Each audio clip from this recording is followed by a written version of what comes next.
ఓం స్థాపకాయ చ ధర్మస్య సర్వధర్మస్వరూపిణే అవతారవరిష్ఠాయ రామకృష్ణాయ తే నమః.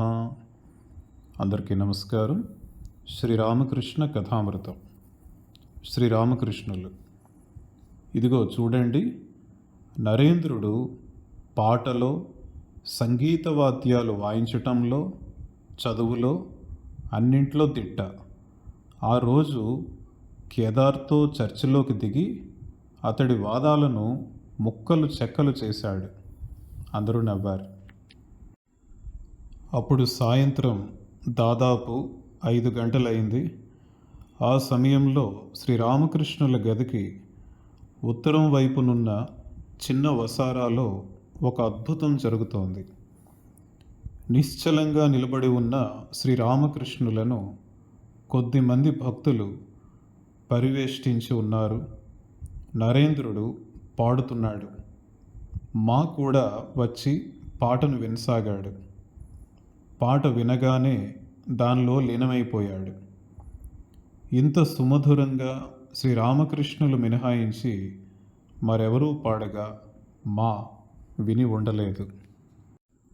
ఇక్కడ రామకృష్ణుల వారు నరేంద్రునిలో ఉన్న గొప్ప లక్షణాలను చక్కగా చెప్పడం జరిగింది.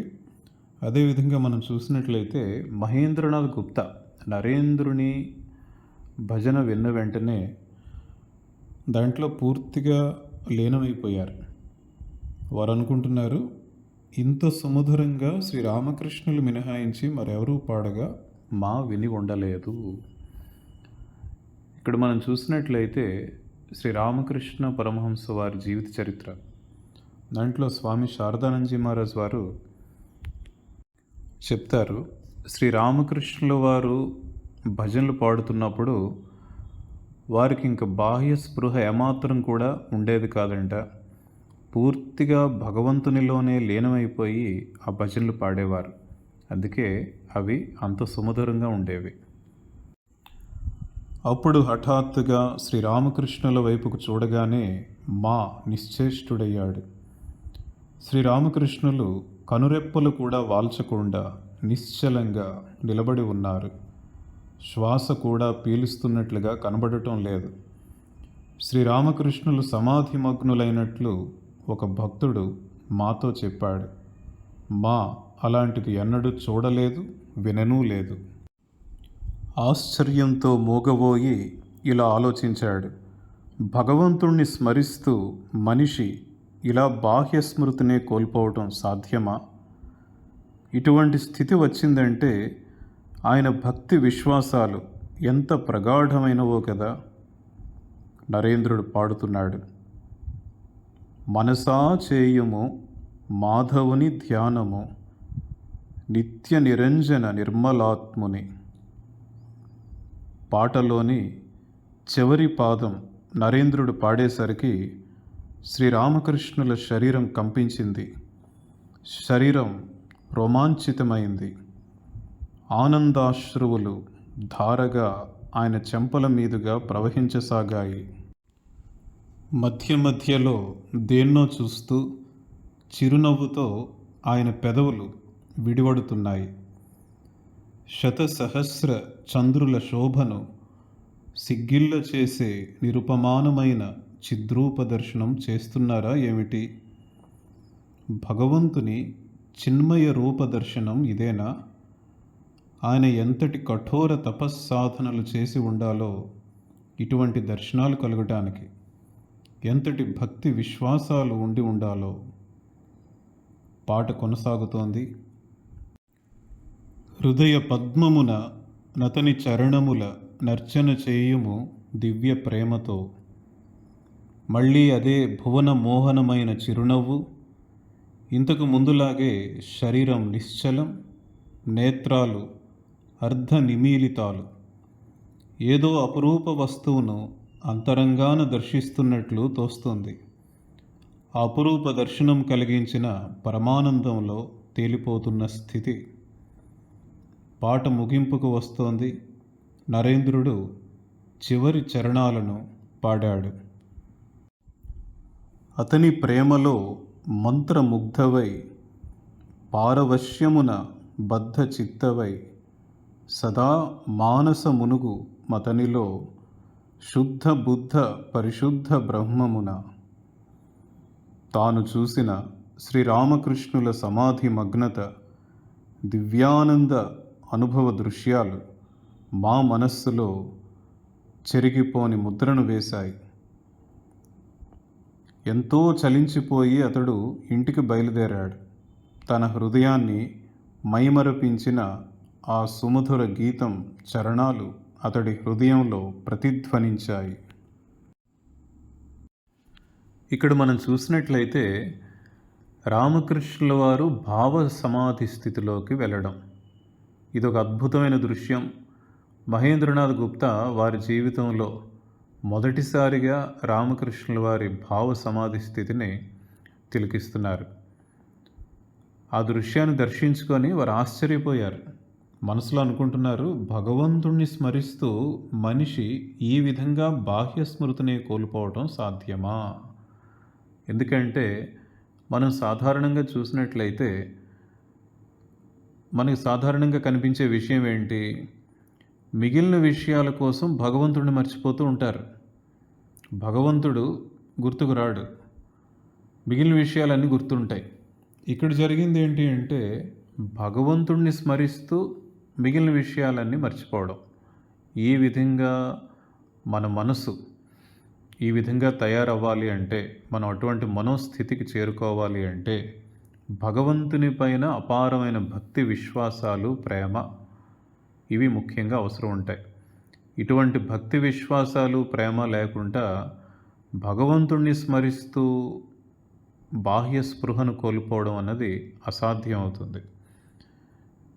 సాధారణమైన మనిషి జీవితంలో మనం చూసినట్లయితే ప్రాపంచిక విషయాలపై ఎంతో అటాచ్మెంట్ ఉంటుంది, ఒక రకమైన ఆసక్తి. అదేవిధంగా ప్రాపంచిక విషయాలపైన అపారమైన ప్రేమ ఉంటుంది.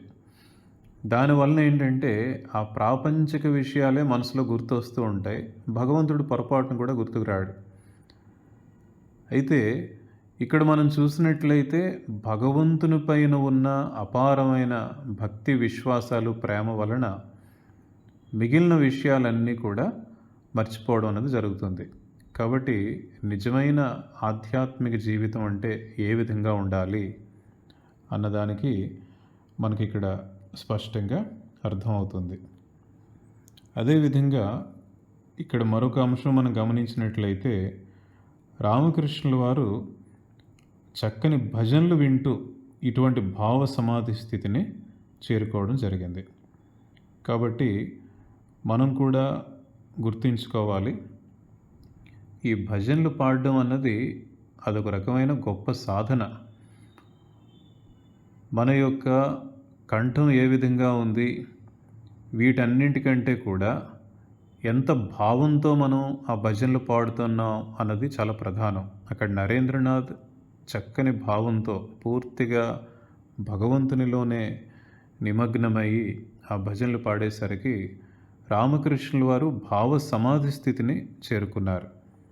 కాబట్టి ఈ భజనలు పాడడం కూడా మనం ఒక ఆధ్యాత్మిక సాధనగా మనం భావించాలి.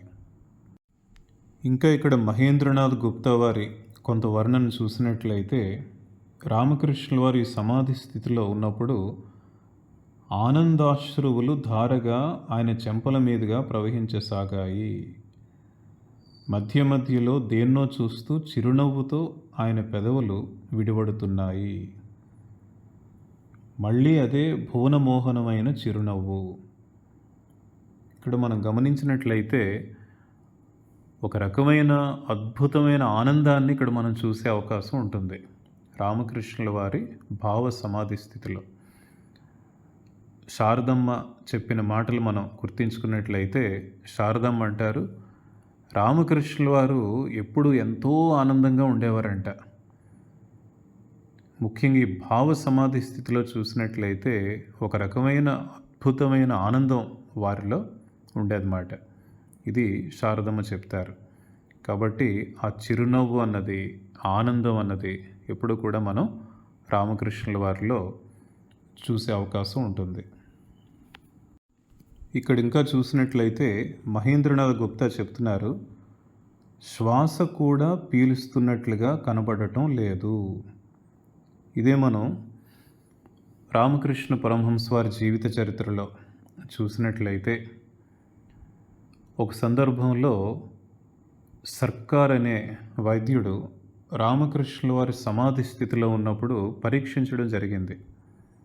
పరీక్షించిన తర్వాత వారు ఒక మాట అంటారు, వైద్య శాస్త్రం ప్రకారం వీరు మరణించినట్లే, అంటే ఎటువంటి శ్వాస లేదు.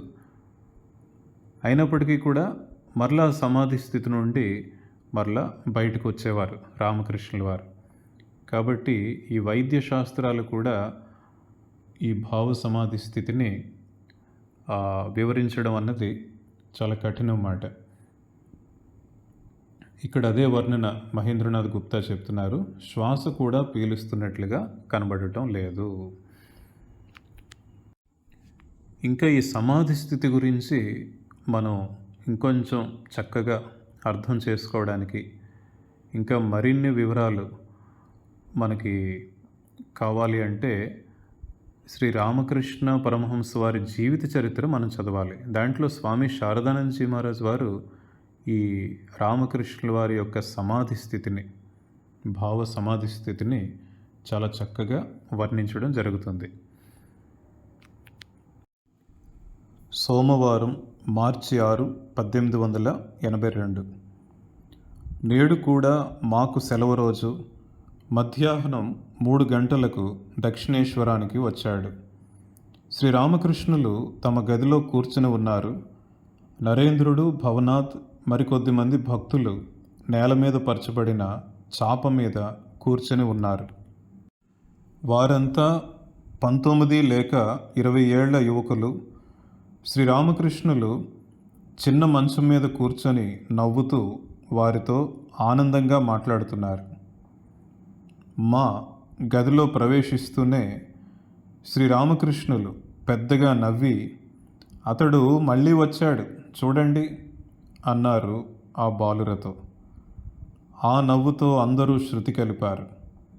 మా శ్రీరామకృష్ణులకు సాష్టాంగ నమస్కారం చేసి కూర్చున్నాడు. ఇదివరలో ఆంగ్ల విద్యాభ్యాసం చేసిన వారిలాగా చేతులు జోడించి నమస్కరించేవాడు. కానీ ఈరోజు సనాతన హైందవ పద్ధతిలో సాష్టాంగ నమస్కారం చేయటం నేర్చాడు. మా కూర్చున్నాక శ్రీరామకృష్ణులు తమ నవ్వుకు కారణం నరేంద్రాదులకు వివరించసాగారు. ఆయన ఇలా అన్నారు, ఒక వ్యక్తి ఒక నెమలికి సాయంత్రం 4 గంటలకు నల్లమందు గుళికను తినిపించాడు. మరునాడు ఖచ్చితంగా 4 గంటలకు ఆ నెమలి అక్కడ హాజరైంది.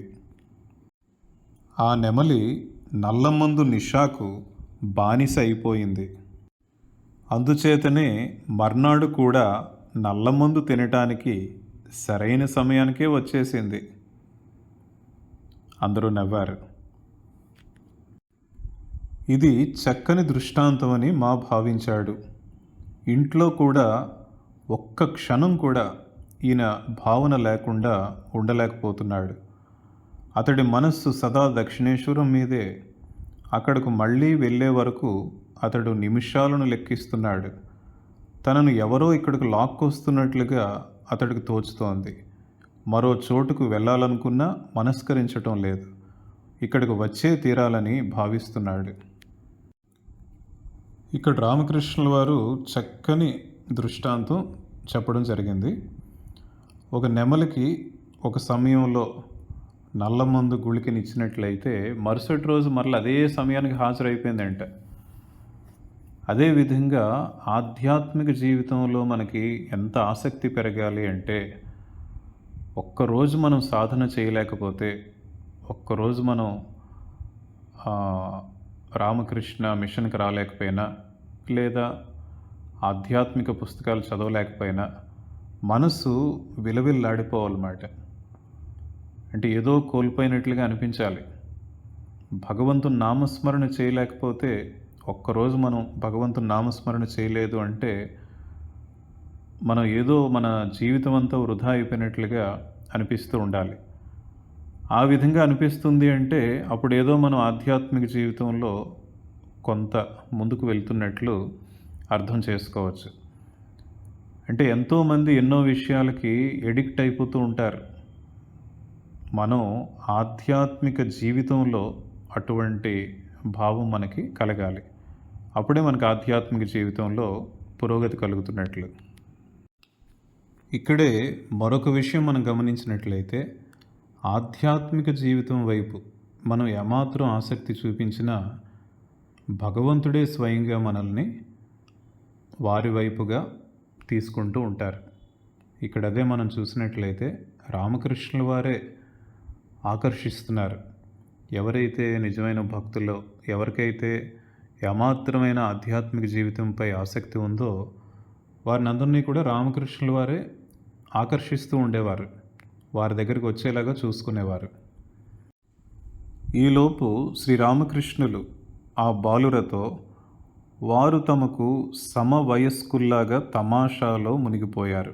పకపక నవ్వులతో ఆనంద తరంగాలు చెలరేగుతున్నాయి. ఆనందపు సంత తెరిచినట్లుగా అనిపించింది. మా నిశ్చేష్టుడై అద్భుతమైన వ్యక్తిని చూస్తూ ఇలా భావించసాగాడు. వీరినైనా నిన్నటి రోజు సమాధి స్థితిలో కానీ విని ఎరుగని దివ్య ప్రేమలో మునిగి ఉండడంలో చూసింది. వారేనా నేడు ఒక సామాన్య మానవుడిలాగా వ్యవహరిస్తోంది. మొదటి రోజు నాకు ఉపదేశాన్ని ఇస్తున్న సమయంలో నన్ను మందలించింది వీరేనా? ఈ విధంగా మహేంద్రనాథ్ గుప్తా అనుకుంటున్నారు. శ్రీరామకృష్ణులు ఆ యువ భక్తులతో తమాషాలో మునిగి ఆనందిస్తున్నారు. అప్పుడప్పుడు కడకంటితో మాను చూస్తున్నారు. మా ఆశ్చర్యంలో మౌనంగా ఉండటం గమనించారు. అప్పుడు శ్రీరామకృష్ణులు రామ్లాల్తో ఇలా అన్నారు. చూడు, ఇతడు వయస్సులో కాస్త పెద్దవాడు కాబట్టే కాస్త గంభీరంగా ఉన్నాడు. వీళ్ళింతగా తమాషా చేస్తూ ఆనందిస్తున్నా తాను మాత్రం నిశ్శబ్దంగా కూర్చొని ఉన్నాడు. అప్పుడు మా వయస్సు సుమారు 27 సంవత్సరాలు. ఇక్కడ మనం చూసినట్లయితే రామకృష్ణుల వారు ఈ 19-20 వయసు గల యువకులతో చక్కగా మాట్లాడుతూ, తమకు సమవయస్కుల్లాగా మాట్లాడుతూ వారితో ఎంతో ఆనందంగా గడపడం, అదేవిధంగా పక్కపక్క నవ్వులతో ఆ వాతావరణం అంతా నిండిపోవడం, ఇదంతా చూసి ఆ దృశ్యం అంతా చూసేసరికి మహేంద్రనాథ్ గుప్తాకి ఆశ్చర్యం వేసింది. ఎందుకు ఆశ్చర్యం వేసింది? ఇంతకుముందే ఒకరోజు ముందే మహేంద్రనాథ్ గుప్తా చూసిన దృశ్యం ఏంటంటే రామకృష్ణుల వారు సమాధి స్థితిలో ఉండడం, భావ సమాధి స్థితిలో, ఒక రకమైన అద్భుతమైన స్థితి, ఆధ్యాత్మిక జీవితంలో అత్యున్నతమైన స్థితిలో ఉండడం, ఇవన్నీ కూడా చూశారు. ఈరోజు చూసేసరికి ఒక సాధారణమైన మనిషిలాగా చక్కగా నవ్వుకుంటూ ఆ యువకులతో సంభాషిస్తూ ఉన్నారు. ఎందుకు మహేంద్రనాథ్ గుప్తా అంత ఆశ్చర్యపోయారంటే చాలామంది ఏమనుకుంటూ ఉంటారు, గొప్ప సన్యాసులు, ఆధ్యాత్మిక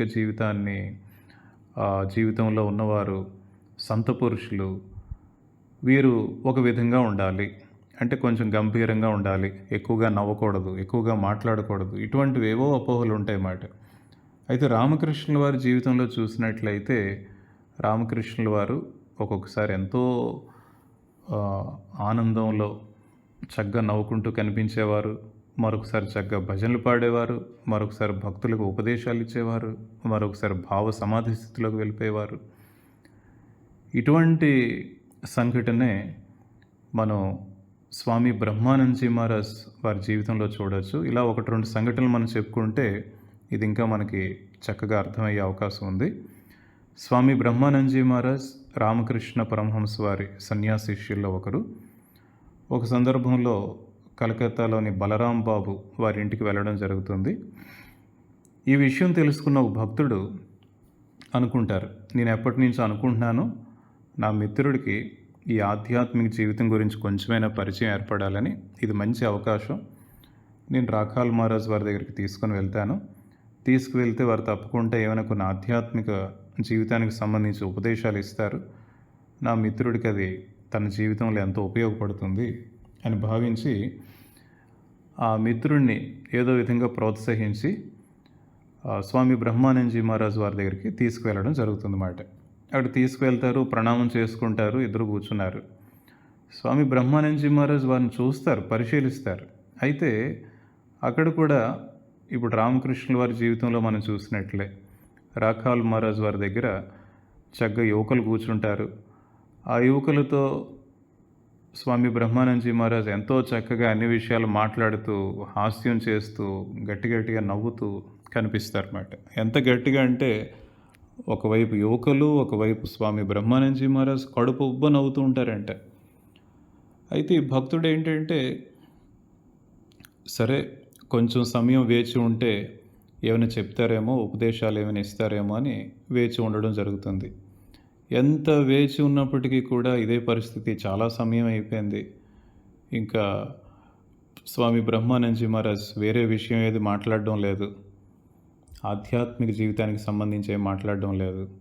చివరికి వారికి సమయం అవుతుందని మరలా ప్రణామం చేసుకొని సెలవు తీసుకోబోతున్నారు. అప్పుడు ఒక మాట మాత్రం అంటారు స్వామి బ్రహ్మానందజీ, ఇక్కడ అప్పుడప్పుడు ఆధ్యాత్మిక విషయాలకు సంబంధించి కూడా చర్చలు జరుగుతూ ఉంటాయి అంటారు. మరి ఇద్దరు కూడా సెలవు తీసుకొని వెళ్ళిపోతారు. తిరిగి వస్తున్నప్పుడు ఆ భక్తుడు మనసులో అనుకుంటారంట, ఈరోజే స్వామి బ్రహ్మానందజీ మహారాజ్ ఇలా మాట్లాడాలా, చక్కగా ఆధ్యాత్మిక జీవితానికి సంబంధించి ఏమైనా చెప్తే బాగుండేది, నా మిత్రుడు ఏమనుకుంటున్నాడో ఏంటో అని మనసులో అనుకుంటూ ఉంటే అతనేమి అడగకుండానే ఆ మిత్రుడు స్వయంగా తనంతటి తానే అంటాడన్నమాట. ఏమంటారు అంటే, నా జీవితంలో ఆధ్యాత్మిక పురుషుల గురించి, సంత పురుషుల గురించి పుస్తకాల్లో చదవడం జరిగింది, కొంతమంది చెప్పినప్పుడు వినడం జరిగింది. అయితే నా జీవితంలో మొట్టమొదటిసారిగా ఒకరిని చూశాను, నిజమైన ఆనందాన్ని వారు అనుభవిస్తున్నారు. జీవితంలో నిజమైన ఆనందం అంటే ఎలా ఉంటుందో వారి ద్వారా నేను తెలుసుకున్నాను. ఇటువంటి ఆనందాన్ని నేను ఎప్పుడు కూడా చూడలేదు. కాబట్టి వారు తప్పకుండా ఆధ్యాత్మిక జీవితంలో ఎంతో ఉన్నతిని పొందినవారు, లేదంటే అంత ఆనందంగా ఉండలేరు అని తన భావాన్ని వ్యక్తపరుస్తారన్నమాట. అప్పుడు ఆ భక్తుడు అనుకుంటారు, కాబట్టి ఈ సంత పురుషులు ఎవరికి ఏ విధంగా ఆధ్యాత్మిక జాగృతిని కలిగిస్తారో చెప్పడం చాలా కష్టం అని మనసులో అనుకుంటారన్నమాట. అంటే ఇక్కడ జరిగింది ఏంటంటే, స్వామి బ్రహ్మానందజీ మహారాజ్ ఆధ్యాత్మిక జీవితానికి సంబంధించి ఏమీ కూడా మాట్లాడకపోయినా సరే ఆ మిత్రునిలో ఆధ్యాత్మిక జీవితం పట్ల ఒక రకమైన ఆసక్తి పెరిగింది. అదేవిధంగా స్వామి వివేకానంద జీవితంలో మనం చూసినట్లయితే వారు విదేశాల్లో ఉన్నప్పుడు చాలా సందర్భాల్లో పెద్ద పెద్ద సమావేశాలకు వెళ్తున్నప్పుడు, అదేవిధంగా అక్కడ వేదిక పైన కూర్చున్నప్పుడు, అక్కడ ఉన్న పెద్దవాళ్ళతో ఏదైనా సంభాషిస్తున్నప్పుడు వారు ఎంతో ఫ్రీగా మాట్లాడడం, నవ్వుతూ ఉండడం, ఇవన్నీ చేస్తూ ఉంటే కొంతమంది అనేవారంట, స్వామీజీ మీరు ఈ విధంగా ఉంటే ఎలాగా, కొంచెం గంభీరంగా ఉండాలి అంటే అప్పుడు స్వామి వివేకానంద అనేవారంట, మేమంతా కూడా అమృతపుత్రులం, ఈ విధంగా ఆనందంగానే ఉంటామని.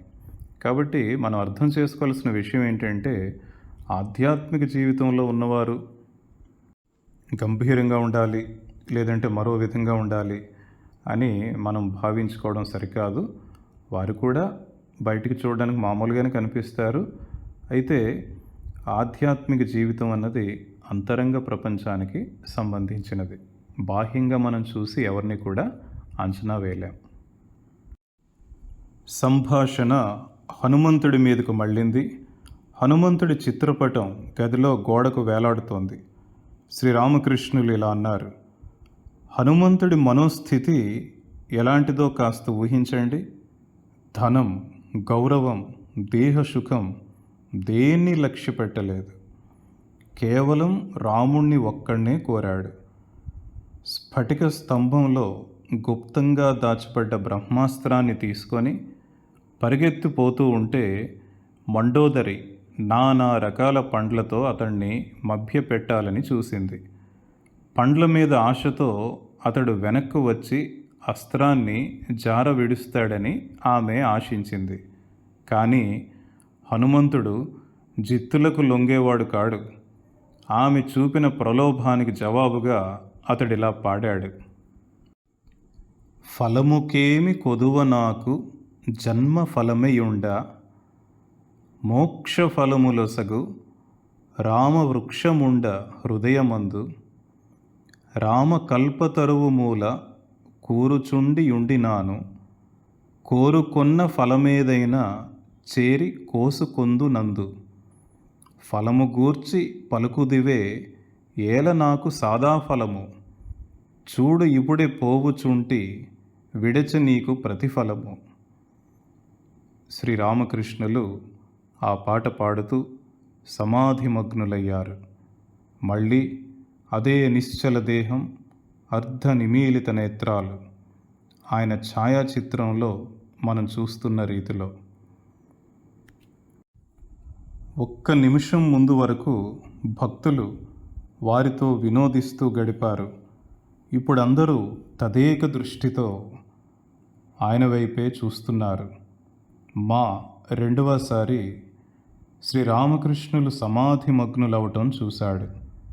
చాలాసేపు అయ్యాక శ్రీరామకృష్ణులలో కొంత మార్పు కలుగసాగింది. దేహంలో స్పందన మొదలైంది. ఆయన వదనం చిరునవ్వుతో వెలిగిపోతుంది. నోరు పవిత్ర రామనామాన్ని ఉచ్చరిస్తూ ఉండగా కళ్ళ నుండి ఆనంద బాష్పాలు స్రవించసాగాయి. ఈ మహాపురుషుడైన కొన్ని నిమిషాల క్రితం కేవలం 5 ఏళ్ల బాలుడిలాగా ప్రవర్తించింది అనుకుంటూ ఆశ్చర్యపోయాడు. శ్రీరామకృష్ణులు సాధారణ స్థితిలోకి వచ్చారు. నరేంద్రుణ్ణి మాను ఉద్దేశించి, మీరిద్దరూ ఆంగ్లంలో తర్కించండి, నేను వింటాను అన్నారు.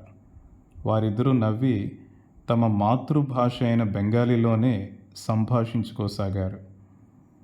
శ్రీరామకృష్ణుల ఎదుట తర్కించలేకపోయాడు.